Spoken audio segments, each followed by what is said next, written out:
Sit ready. Attention. Ja väga tõsine start. Ja tõeline meestemäng. Tõeline meestemäng. Riia ülikool ja Tallinn CrossFit. No vanglateenistus, kes on olnud, ütleme, vääramatu Rae valla mängude võitja.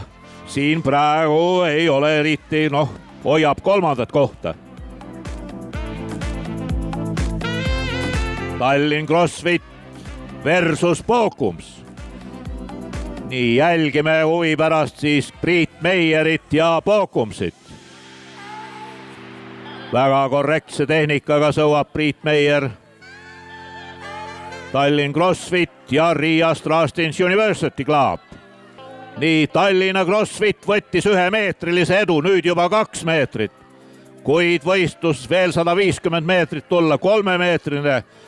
Nii ei, lätlased ei anna alla, Läti ei anna alla. 3 meetrit, 2 meetrit vahe, Tallinna CrossFit või Riia. Kas Kaspar Pokums toob oma võistkonna Finishisse võidukalt? Vaatame, nüüd juba kaovad ära. Kumb võidab, kas Pokums või Meier? Ja Riia Strastins University 1.21,3, Tallinn CrossFit 1.21,5.